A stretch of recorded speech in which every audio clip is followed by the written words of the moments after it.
अब भाई laptop launches का मुझे समझ में नहीं आता, ये ना ऐसे रिवर्स में लॉन्च होते हैं। सबसे पहले ऐसे महंगे वाले मॉडल लॉन्च होते हैं, फिर वो धीरे धीरे करते करते सस्ते वाले मॉडल पे आते हैं एंड आखिरी तक आते आते बिल्कुल अजीबोगरीब पेयरिंग हो जाती है। जैसे इस वाले Lenovo Lock को ही देख लो, i5 13450HX प्रोसेसर, बढ़िया पावरफुल प्रोसेसर, साथ में GPU RTX 3050 6GB VRAM वाला जो भी लेटेस्ट चली रहा है। अब ऐसा कॉम्बिनेशन क्यों भाई? इसकी लैपटॉप की डिमांड मेरे को कमेंट्स में बहुत मिली एंड लोगों ने बोला भैया रिव्यू करो और तुम्हारी डिमांड और हमारी सप्लाई कैसे रुक सकती है। एंड ये लैपटॉप हमारे को आज की रेट में 75,000 के आसपास मिल जाता है। 75,000 रुपीज में हमारे को 4050 भी मिल जाता है। वहां पे फिर प्रोसेसर थोड़े डाउन साइड चले जाते हैं। इसके अंदर प्रोसेसर बढ़िया है और जीपीयू का कॉम्बिनेशन कैसा है, कैसी ओवरऑल परफॉर्मेंस है, सारा कुछ देखते हैं।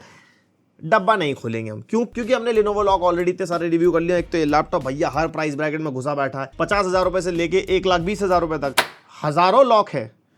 हजारों तो नहीं होंगे, कम मतलब 100 तो कम से कम होंगे। कमेंट करके बताना कितने हैं। तो भाई बिल्ड एंड डिजाइन से शुरू कर लेते हैं। 2024 वाला लॉक है तो 2024 वाले पैटर्न को फॉलो करता है, यानी कि साइड्स में हमारे वेंट्स नहीं है, पीछे एग्जॉस्ट वेंट्स मिलते हैं हमारे को। और ये वही हाइपर चेंबर कूलिंग इसके अंदर है कि अंदर चेंबर टाइप का बना रखा है, जिसमें हमारी कूलिंग काफी बेटर हो गई है as compared to previous lock. बाकी थर्मल्स के बारे में बात करेंगे कि कैसा परफॉर्म करता है कैसा नहीं। एंड यहाँ पे वेट डिस्ट्रीब्यूशन बढ़िया लैपटॉप है, एक हाथ से लेड आराम से ओपन हो जाती है, 180 डिग्री तक चला जाता है पीछे। ये ऊपर यहाँ पे लॉक की ब्रांडिंग हो रखी है, टॉप लिड फ्लेक्स ना के बराबर है और कीबोर्ड फ्लेक्स भी यहाँ पे हमारे को के बराबर मिलता है। बिल्ड क्वालिटी के मामले में ऑब्वियसली सॉलिड है। पीछे से एयर इनटेक के वेंट्स मिल जाएंगे हनीकॉम टाइप के। और यहाँ पे जो लैपटॉप का वेट है वो 2.3 kg के आसपास मिलता है एंड अगर 170 वॉट की पावर ब्रिक भी इंक्लूड कर देते हैं तो 2.9 kg तक चला जाता है। ऑब्वियसली गेमिंग लैपटॉप है तो हेवियर साइड तो हो गई। ओके, अब कर लेते हैं तकनीकी बातचीत। यहाँ पे Intel core i5 13450HX processor मिलता है, 10 कोर 16 थ्रेड्स वाला प्रोसेसर है, 6 P कोर्स हैं, 4 E कोर्स हैं। और जैसे कि 13 जनरेशन वाला प्रोसेसर है तो हाइब्रिड आर्किटेक्चर हमारे को मिलता है इसके अंदर। जो हमारे P कोर और E कोर है ना, ये परफॉर्मेंस और एफिशिएंसी कोर्स है। अगर आप परफॉर्मेंस सेंट्रिक टास्क करोगे तो P कोर काम में आता है। अगर आप नॉर्मल टास्क कर रहे हो, मल्टीटास्किंग कर रहे हो, कोई नॉर्मल छोटी मोटी एप्स चला रहे हो तो वहां पे E कोर्स काम में आते हैं, जिसकी वजह से हमारे को ज्यादा बैटरी बैकअप मिलता है। लैपटॉप्स के लिए मतलब काफी सही चीज है ये। और इंटेल के प्रोसेसर्स के अंदर हमारे को डायनेमिक पावर शेयरिंग टेक्नोलॉजी मिलती है, जिसके अंदर हमारे सीपीयू और जीपीयू की पावर ऑटोमेटिकली और डायनामिकली शिफ्ट होती रहती है जिस जिस टाइप का आप काम कर रहे हो। अगर सीपीयू पे ज्यादा लोड आएगा ज्यादा पावर सीपीयू को, जीपीयू पे लोड आएगा ज्यादा पावर जीपीयू को। और लेटेस्ट कनेक्टिविटी जैसे वाईफाई 6 हमारे को इसके अंदर मिलता है। एंड यस, काफी लोग मेरे से पूछते हैं एआई वाले टास्क अगर करने हो लैपटॉप पे तो भाई इसके अंदर जैसे कि HX सीरीज का प्रोसेसर है तो एआई वाले टास्क भी है, आराम से हैंडल कर लेगा लैपटॉप। लाइक आपको जनरेटिव एआई यूज करना हो, फॉर एग्जांपल इमेज जनरेशन वगैरह जैसे आप करते हो, तो वो भी काफी हद तक ऑप्टिमली हैंडल कर लेता है। और इसके अंदर हमारे को NVIDIA RTX 3050 मिलता है जो हमारा 6GB VRAM वाला 3050 है, 95 वॉट TGP के साथ ही आता है। 16GB रैम मिलती है DDR5 4800 मेगाहर्ट्ज क्लॉक स्पीड वाली सिंगल चैनल में। 2 स्लॉट यहाँ पे हमारे को मिलेंगे, मैक्सिमम 32GB तक आप अपग्रेड कर सकते हो, जो ब्रांड का कहना है, बट मेरे हिसाब से 64GB भी चल जाती है।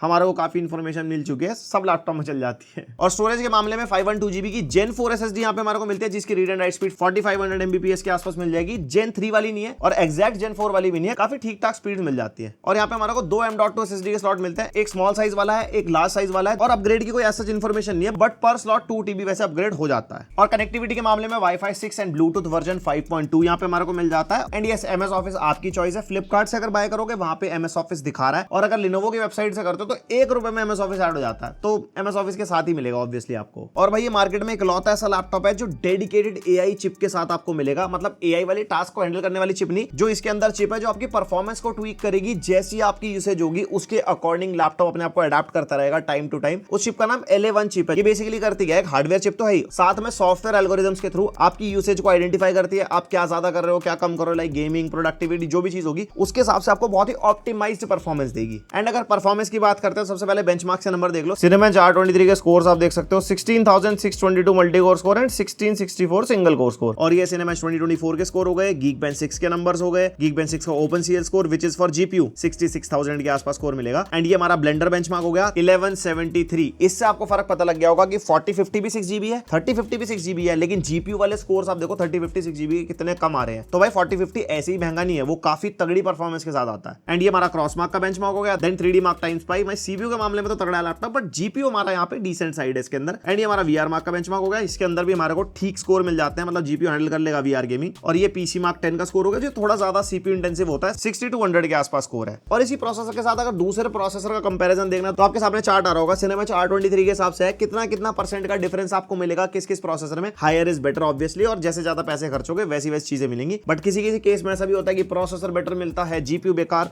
जीपीयू बेटर मिलता है, प्रोसेसर बेकार। तो ये बेंचमार्क के स्कोर्स वहां पे भी काम आ जाते हैं कंपेयर करने में। और भाई जिसके माइंड में डाउट है ना i5 को लेके, क्योंकि i5 में ना 13 जनरेशन में भी 4 i5 आते हैं। एक 13450HX है, एक 13500HX है, फिर 13420H है और 13500H है। तो इन चारों का ना ग्राफ आ रहा होगा आपके सामने। अगर इनकी आपको परफॉर्मेंस देखनी है कि मल्टी कोर सिंगल कोर में कितनी कितनी परफॉर्मेंस देंगे, सिनेमा 423 के स्कोर्स हैं आपके सामने। 13500HX सबसे पहले नंबर पे है, 13450HX उसके बाद आता है, उसके बाद 13500H एंड 13420H। तो जैसा आप पैसा डालोगे वैसी परफॉर्मेंस आपको मिलेगी। और परफॉर्मेंस के हिसाब से इस लैपटॉप का सीपीयू भाई कंपेयर टू इस प्राइस पॉइंट पे जितने भी लैपटॉप है सबसे बेटर हमारे को मिलता है। और इन चारों प्रोसेसर के अंदर पी कोर और ई कोर्स के नंबर में ऊपर नीचे, किसी में ई कोर ज्यादा है तो किसी में पी कोर ज्यादा। आपके सामने स्पेक्स आ रही होंगी, वीडियो पॉज करके देख सकते हो। एंड अब जरा रियल लाइफ सिनेरियोस की बात कर लेते हैं। 4K 60 FPS वाली हमने वीडियो एडिटिंग करी, इसके अंदर बढ़िया परफॉर्मेंस मिल जाती है। उसके अंदर जब आप एलिमेंट्स वगैरह लगाते हो, कोई टेक्स्ट इफेक्ट्स ट्रांजिशंस वगैरह लगाते हो, वहां पे कोई दिक्कत नहीं आती। क्यों? क्योंकि वहां पे हमारा सीपीयू काम में आता है। सीपीयू इस लैपटॉप का अच्छा खासा पावरफुल है। लेकिन जब आप एक्सपोर्टिंग करोगे तो एक्सपोर्टिंग में थोड़े ज्यादा टाइम आपको लगेंगे, क्योंकि जो 3056GB है वो उतना ज्यादा बेटर परफॉर्म नहीं करता in terms of productive task. ऐसी 3D मॉडलिंग रेंडरिंग की अगर बात करते हैं तो 3056GB भले ही है, लेकिन यहाँ पे एंट्री लेवल वाले 3D वाले टास्क कर पाओगे, जो ज्यादा जीपीयू इंटेंसिव वाले टास्क है। सीपीयू इसके अंदर अच्छा है, मल्टी कोर की परफॉर्मेंस बढ़िया है, लेकिन साथ साथ अगर जीपीयू की बात करते हैं तो वहां पे जैसे आप आफ्टर इफेक्ट्स चलाओगे, ब्लेंडर वगैरह चलाओगे तो आपको लैग वगैरह महसूस हो सकता है depending upon your project. And अगर आपको म्यूजिक प्रोडक्शन वाले सॉफ्टवेयर चलाने हैं तो ये लैपटॉप कोई दिक्कत नहीं देगा। कोडिंग आपको करनी है कोई दिक्कत नहीं है, मल्टीटास्किंग वगैरह करोगे कोई दिक्कत नहीं आएगी। अगर आप स्ट्रीमिंग के लिए सोच रहे हो, सीपीयू पावरफुल है, ओबीएस को काफी हद तक वो हैंडल कर लेगा, लेकिन जब आप गेम खेलोगे ना तो वो एफपीएस आपको नहीं मिल पाएंगे, क्योंकि स्ट्रीमलैब्स ओबीएस भी थोड़ा बहुत जीपीयू पे लोड डालता है, प्लस आपका गेम का लोड भी होगा, तो वहां पे आपको एफपीएस ड्रॉप मिलेगा। गेमिंग की इतनी बात चल रही है तो जरा गेमिंग की परफॉर्मेंस देख लो कि 3056GB इस लैपटॉप में कैसा परफॉर्म कर रहा है, एंड थर्मल्स वगैरह का भी आपको आइडिया हो जाएगा। तो भाई यहाँ पे स्टार्ट कर रहे हैं सबसे पहले वैलोरेंट से, एंड 1080p पे सारे गेम्स टेस्ट करेंगे, क्योंकि जो हमारी स्क्रीन है वो 1080p रेजोल्यूशन वाली है, जो नेटिव रेजोल्यूशन है इसका। एंड 1080p रेजोल्यूशन पे आराम से हमारे को 300-350 FPS मिल रहा है, क्योंकि इसका सीपीयू अच्छा खासा पावरफुल है और ये सीपीयू इंटेंसिव गेम है, और यहाँ पे बढ़िया FPS मिल जाते हैं। फिर हम टेस्ट कर रहे हैं CS2 वेरी हाई सेटिंग्स पे, एंड वेरी हाई सेटिंग्स पे आराम से हमारे को एवरेज 100 FPS के आसपास मिल रहा है। और भाई थर्मल्स यहाँ पे आप देख सकते हो, जैसे कि HX सीरीज का प्रोसेसर है, वोल्टेज काफी ज्यादा पुश कर रहा है, उसके हिसाब से हमारे सीपीयू टेंपरेचर्स भी हायर साइड है, लाइक 85-90 के आसपास तक जा रहे हैं, समटाइम्स 90 अबव ऑल्सो। उसके अलावा अगर जीपीयू के टेंपरेचर्स भी देखोगे ना, वो भी नॉर्मल से थोड़े ज्यादा है। एंड उसके बाद फार क्राई 6 अल्ट्रा सेटिंग्स 1080p आराम से 70-75 FPS के आसपास मिल रहा है, और यहाँ पे टेंपरेचर्स वेरी कर रहे हैं डिफरेंट क्लॉक स्पीड्स और डिफरेंट वोल्टेज के हिसाब से। उसके बाद GTA 5 very high settings 1080p पे, एंड यहाँ पे भी हमारे को आराम से 100-110 एवरेज FPS मिल रहा है। तो मतलब यहाँ पे 1080p के हिसाब से कह सकते हैं कि हाँ, जो नॉर्मल गेम्स है वो हाई वेरी हाई सेटिंग्स चल जाएंगे, लेकिन थोड़े हैवी गेम्स अगर हम टेस्ट करते हैं, जैसे Forza Horizon 5 हो गया, 1080p हाई सेटिंग्स पे है, और यहाँ पे इसके अंदर रे ट्रेसिंग भी हमने मीडियम पे रखी थी। और भाई देख रहे हो DLSS से उल्टा हिसाब हो रहा है, यहाँ पे DLSS ऑन क्वालिटी पे कम FPS है, लेकिन ऑफ पे ज्यादा है, पता नहीं क्यों। उसके बाद टेस्ट कर रहे हैं RDR2 फेवर क्वालिटी प्रीसेट रखा है, यानी कि हमारी जो सेटिंग्स हमारी अल्ट्रा पे हो जाती है, एंड इसके अंदर हमारे को DLSS मिलता है, एक तरफ ऑफ है और एक तरफ क्वालिटी पे रखा है। एंड यहाँ पे हमारे को DLSS से वही 5 to 7 समटाइम्स 10 FPS का जंप मिलता है, और 1080p पे यहाँ पे मतलब सही FPS प्लेबल FPS मिल रहा है इसके अंदर 50-60 के आसपास दोनों सिनेरियोज में। उसके बाद टेस्ट कर रहे हैं हॉगवर्ट्स लेगेसी, और यहाँ पे हाई सेटिंग्स पे टेस्ट कर रहे हैं, और रे ट्रेसिंग को हमने अल्ट्रा पे रखा था। मैंने कहा थोड़ा सा पुश करके देखते हैं जीपीयू को, और बाकी DLSS का सिनेरियो तो आपको पता ही है। एंड यहाँ पे रे ट्रेसिंग अल्ट्रा पे करने के बाद जो DLSS क्वालिटी वाला गेम प्ले है ना, वो हमारे को ठीक ठाक प्लेबल मिल रहा है, यानी कि 40-45 FPS के आसपास है, लेकिन जो रॉ परफॉर्मेंस है ना, वहां पे थोड़ा लैग कर रहा है। तो आप अगर रे ट्रेसिंग ऑफ कर दोगे ना, तो आपको और ज्यादा अच्छे FPS मिलेंगे। मैंने आपको ना थोड़ा ज्यादा टेस्ट करके दिखा दिया, इससे आप अंदाजा लगा पाओगे जीपीयू कहां स्टैंड करता है। और उसके बाद होराइजन फॉरबिडन वेस्ट यहाँ पे हाई सेटिंग्स पे टेस्ट कर रहे हैं, एंड इस गेम के अंदर हाई सेटिंग्स पे भी अच्छे FPS नहीं मिल रहे, तो आपको मीडियम पे या इवन लो सेटिंग्स पे खेलना पड़ेगा थोड़े बेटर FPS के लिए। एक तो ये गेम देखो अनऑप्टिमाइज्ड भी है, प्लस 3050 जो 6GB वाला है ना, ये इतना ज्यादा वेल परफॉर्मिंग भी नहीं है, जहां पे मतलब ज्यादा जीपीयू डिमांडिंग गेम्स होते हैं ना हमारे। उसके बाद टेस्ट करें Call of Duty Warzone 2.0, low to medium settings आ रही थी रिकमेंडेड में, और DLSS एक तरफ ऑफ एक तरफ क्वालिटी पे, एंड यहाँ पे आ रहे थे भाई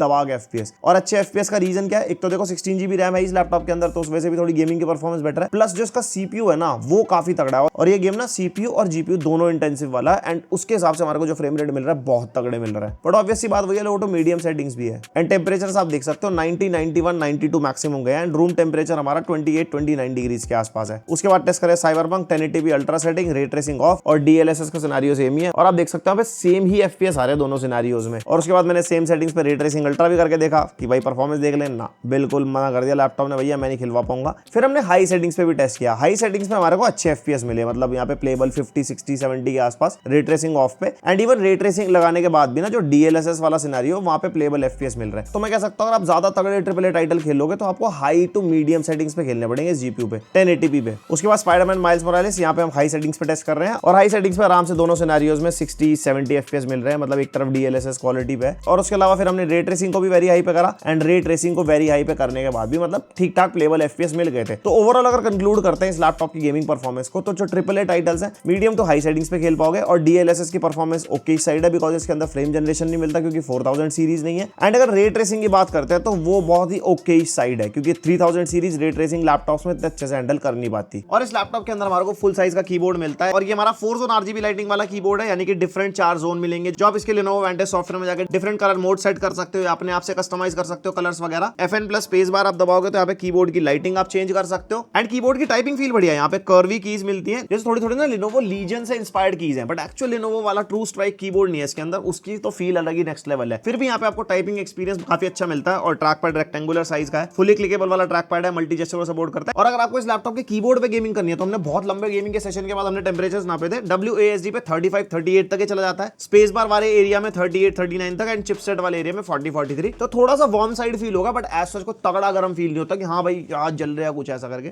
तो आप गेमिंग कर सकते हो इसके कीबोर्ड पर आराम से। और भाई जैसे कि एआई का जमाना है, ये भी लैपटॉप हमारा फुल एआई रेडी है, यानी कि इसके कीबोर्ड के अंदर हमारे को माइक्रोसॉफ्ट कोपायलट की मिलती है, जिससे आप ऑन द गो कोपायलट खोल सकते हो, एंड कोपायलट से पूरा सिस्टम कंट्रोल करना हो, कोई भी चीज आपको समराइज करानी हो, इमेज जनरेट करानी हो, सारी चीजें कर पाओगे। मतलब GPT-4 मॉडल पे बेस्ड है, तो आपके पीसी के अंदर ही फालतू के वेबसाइट पे ChatGPT खोलने की जरूरत नहीं, यहीं पे कर लो सब। और अगर डिस्प्ले की बात करते हैं तो यहाँ पे 15.6 इंच की फुल एचडी डिस्प्ले मिलती है, यानी कि 1080p वाली डिस्प्ले, IPS पैनल है, एंटी ग्लेयर वाला है, कोई रिफ्लेक्शन का सीन नहीं है, 144 हर्ट्ज का रिफ्रेश रेट मिलता है, और डायनामिक रिफ्रेश रेट को डिस्प्ले सपोर्ट करती है, 72 और 144 हर्ट्ज में शिफ्ट होता रहता है according to your usage. And ये कलर गैमेट के मामले में अच्छा है, जिस प्राइस पॉइंट पे आता है, इस प्राइस पॉइंट पे 99% sRGB मिलती है, 74% Adobe RGB, 76% P3 and 69% NTSC। Yes 69%। और ब्राइटनेस के मामले में 300 निट्स के आसपास की ब्राइटनेस हमारे को मिल जाती है, एंड इस प्राइस पॉइंट पे यूजुअली हमारे को 45% NTSC वाली डिस्प्ले मिलती है, जो हमारी 62-63% sRGB होती है, जिसके अंदर आप कलर एक्यूरेट टास्क नहीं कर सकते। इसके अंदर आपको कोई कलर एक्यूरेसी वाला टास्क करना हो, लाइक फोटोज या वीडियोज में कलर ग्रेडिंग आप करते हो, अगर कंटेंट वगैरह भी देखते हो तो उसके अंदर भी कलर्स बढ़िया नजर आते हैं। तो डिस्प्ले के मामले में लैपटॉप जीत जाता है। और ये कुछ ऐसा इसका वेबकैम टेस्ट है, और माइक भी लैपटॉप का यूज हो रहा है, और यहाँ पे 1080p वाला वेबकैम मिलता है, एक्सपोजर कंट्रोल अच्छा है, कोई एकदम सफेद मामला नहीं हो रहा है, यहाँ पे बढ़िया क्वालिटी मिल रही है। बाकी आपको कैसे लगी कमेंट करके बताओ, और माइक भी लैपटॉप का यूजर है वो भी बता देना। मुझे ऐसा क्यों लग रहा है पहला जो लॉक रिव्यू करा था उसके और इसके स्पीकर में थोड़ा सा डिफरेंस है, आई मीन इसके स्पीकर थोड़े बेटर महसूस हो रहे हैं। ऐसा नहीं है कि बहुत ही ज्यादा डिफरेंस आ गया हो, मतलब वही लाउडनेस थोड़ी कम महसूस होती है, थोड़ी दबी दबी सी आवाज महसूस होती है, बट थोड़े से लाउड लग रहे हैं। शायद हो सकता है मेरे को ऐसे ही लग रहा हो, बट ये स्पीकर के मामले में डिसेंट साइड है। और हाँ, 2-2 वॉट के 2 स्पीकर मिलते हैं, एंड नाहिमिक सॉफ्टवेयर का सपोर्ट इसके अंदर मिलता है, जिसके अंदर आप डिफरेंट कस्टमाइजेशन कर सकते हो, डिफरेंट मोड्स मिलते हैं, म्यूजिक, मूवी, कम्युनिकेशन वगैरह, सराउंड साउंड वगैरह भी आप यहाँ पे सेटअप कर सकते हो, और साउंड ट्रैकर, साउंड शेयरिंग, काफी सारे फीचर्स हैं जो आपका यूजर एक्सपीरियंस थोड़ा सा एनहांस कर देते हैं। और भाई ये लैपटॉप आता है 60 वॉट आवर की बैटरी के साथ, ना तो बहुत ही ज्यादा अच्छा बैटरी बैकअप एक्सपेक्ट कर सकते हो, ना ही बहुत ही बेकार, मतलब एक बहुत ही डिसेंट साइड का बैटरी बैकअप निकाल के देगा। लाइक नॉर्मल यूसेज आप कर रहे हो तो 2 से 2.5 या मैक्सिमम 3 घंटे का बैटरी बैकअप निकाल सकते हो, जिसके अंदर मल्टीटास्किंग हो गई, स्क्रीन ब्राइटनेस थोड़ी आप कम रख सकते हो, कीबोर्ड बैकलाइट ऑफ रख लो, और मक स्विच का भी रोल होता है। अगर आप IGP मोड पे रखोगे तो और ज्यादा बैटरी बैकअप आपको मिल जाएगा, और अगर आप थोड़ी ज्यादा हैवी टास्क वगैरह कर रहे हो तो इसके अंदर 1 से 1.5 घंटे का ज्यादा 2 आवर्स का बैटरी बैकअप भी निकाल सकता है। मतलब वो डिपेंड करता है बहुत सारे यूज के सिनेरियोस पे, तो 1 से लेके 3 आवर्स का बैकअप कम और ज्यादा। एंड अगर बात करते हैं छेदों की, तो यहाँ पे राइट साइड में हमारे को USB 3.2 Gen 2 type C port मिल जाएगा, जो हमारा DP 1.4 को सपोर्ट करता है। डिस्प्ले आउटपुट आप ले सकते हो, और RTX 3050 से आउटपुट मिलेगा। 140 वॉट की PDBA सपोर्ट करता है, बट हमने 100 वॉट से टेस्ट करा था तो उससे भी चल रहा था। 140 वॉट मैक्स है, और फास्ट स्पीड डेटा ट्रांसफर तो आपका हो ही जाएगा। उसके अलावा यहाँ पे हमारे को हेडफोन माइक जैक का कॉम्बो मिल जाएगा, और एक कैमरा शटर बटन मिलता है, मतलब ऑन द गो वेबकैम आपको इसका बंद करके रखना हो प्राइवेसी के लिए, वो फिजिकली बंद कर देता है वेबकैम को, ऐसा कोई यहाँ पे स्लाइडर नहीं है। और यहाँ पे USB 3.2 Gen 1 type A port मिल जाएगा। लेफ्ट साइड में एकदम खाली हिसाब है, बाकी सारा हिसाब है। पीछे USB 3.2 Gen 1 type A port, एक HDMI 2.1 का पोर्ट जिसका आउटपुट RTX 3050 से ही है, एक RJ45 LAN पोर्ट, और एक और USB 3.2 Gen 1 type A port, और एक पावर इनपुट का पोर्ट यहाँ पे हमारे को मिल जाएगा। तो भाई पोर्ट्स के नंबरों में तो कोई कमी नहीं है, बट वही बात है, थंडरबोल्ट 4 पोर्ट आज की डेट में हर ब्रांड दे रहा है अपने लैपटॉप में, बट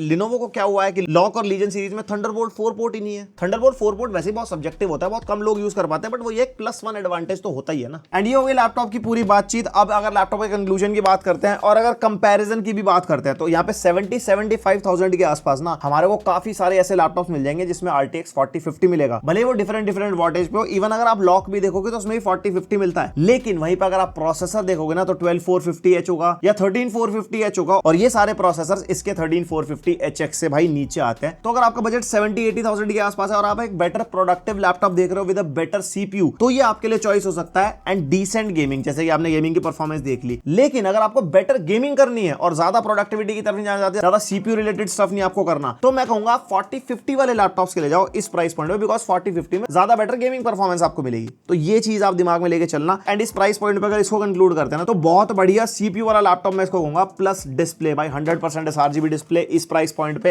ऐसी स्पेक्स के साथ, ये आपको किसी और लैपटॉप में मिलेगी नहीं। जैसे मैं सेम स्पेसिफिकेशन वाला डेल G15 देख रहा था जो हमने चैनल पे रिव्यू किया हुआ है, उसके अंदर बैटरी के वॉट आवर भी इससे कम है, प्लस डिस्प्ले बिल्कुल बेसिक मिलती है भाई, 250 निट्स की ब्राइटनेस, 45% ATSC, तो definitely this is a good to go option. Better display, better CPU, overall 3050 6GB की परफॉर्मेंस आपने देख ली, DDR5 रैम, सारी चीजें मैं कवर कर दी। आपके क्या थॉट्स हैं इस लैपटॉप के बारे में मेरे को कमेंट करके जरूर बताना। एंड एक और लैपटॉप है Lenovo का लॉक i5-12450H के साथ RTX 4060, बहुत डिमांड मिली मेरे को कमेंट सेक्शन में और हमने मंगा लिया है। इसके बाद डेफिनेटली उसका रिव्यू भी आपको मिलेगा। मेरे को भाई कमेंट करके बताओ आप और कौन से लैपटॉप का रिव्यू चाहते हो। एंड अगर आप ये लैपटॉप खरीदने वाले हो या खरीद चुके हो तो अपना फीडबैक जरूर शेयर करना।